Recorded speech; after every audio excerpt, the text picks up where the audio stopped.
C'est important de prendre soin des familles dans la société dans laquelle on vit parce que la famille, c'est vraiment le noyau de la société. Aujourd'hui, on a besoin, c'est le message de l'Église, de dire que c'est l'amour qui est le lien, le ferment dans chaque famille et qu'on a besoin de le dire et de l'annoncer.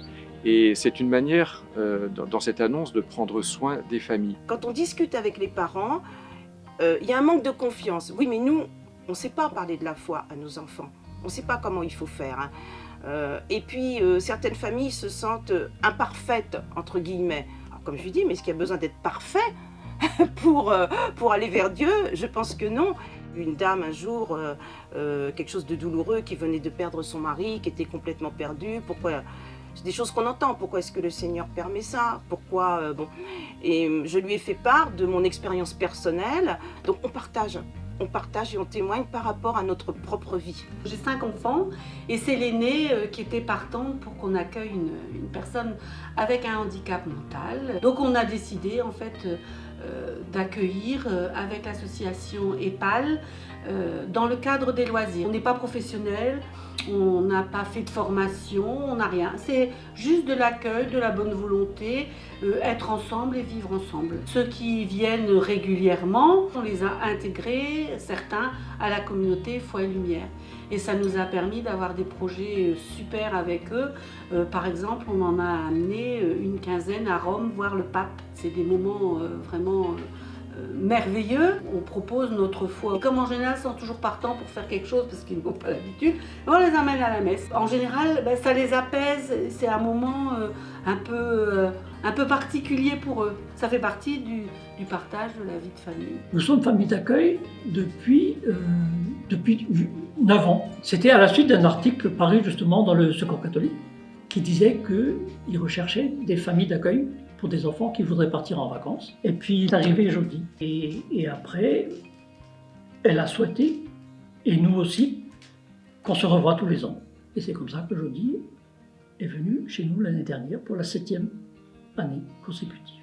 Ça ne nous engageait pas à grand-chose d'ouvrir notre maison, c'est tout. Il y a aussi des familles aujourd'hui qui sont blessées, qui sont fragilisées. On sait que ça ne se passe pas toujours comme on voudrait dans la vie des familles. Il y a aussi des ruptures, il y a des divorces, il y a des maladies. Et donc le rôle de l'Église, c'est de prendre soin des familles en allant à leur rencontre et en leur annonçant aussi que l'Évangile est là pour les aider, pour les guérir aussi. Et le pape dit souvent que l'Église, c'est un hôpital de campagne. Et donc, on est là pour aider chaque famille à avancer dans l'espérance aussi, parce qu'aujourd'hui, on est dans un monde où on a besoin d'espérance, où quelquefois, on voit pas très clair. Les familles voient pas très clair aussi dans l'avenir des enfants. Et donc, l'Église peut leur apporter une lumière. La première fois que j'ai mis les pieds dans l'Église et que j'ai rencontré le Père Éric, je suis venu avec mes craintes, mes questions, et je suis venu aussi avec mes envies. Donc, puisqu'on prépare un mariage à l'église, on a forcément des envies et mes devoirs par rapport à ça aussi pour faire les choses tout bien comme il faut. Donc, il ne faut pas hésiter. Voilà, on peut venir tel qu'on est voilà, les échanges, les discussions feront que voilà, on est mis en confiance, on est mis en sécurité et on s'épanouit à travers ça. Ça fait grandir dans la foi, ça fait grandir dans son engagement aussi. Puisqu'on a le côté sacré du mariage et tout l'engagement qui va avec. Donc forcément, ça nous fait grandir et on ne peut que s'améliorer à partir de tout ce qu'on vit à travers soi. Prendre soin des familles, c'est aussi apporter la paix, parce que dans un monde dans lequel règne la violence, et quelquefois la violence est aussi présente dans les familles, violence verbale quelquefois, violence physique aussi malheureusement, et donc le message de l'Église est aussi un message de paix. Voilà, qui peut aider les familles à avancer. Je fais partie d'une grande famille chrétienne. Mes grands-parents étaient baptisés, donc je ne trouvais pas normal que mes enfants ne soient pas vus comme je suis baptisée. Ayant vécu plein de choses, je pense que si je ne l'avais pas dans ma vie, peut-être que je ne serais plus là. Mais ça m'a rendue plus forte.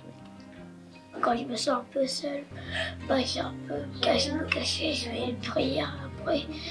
Après là, je me sens un peu bien et j'ai joué avec les autres. Sonnez les cloches qui peuvent encore sonner.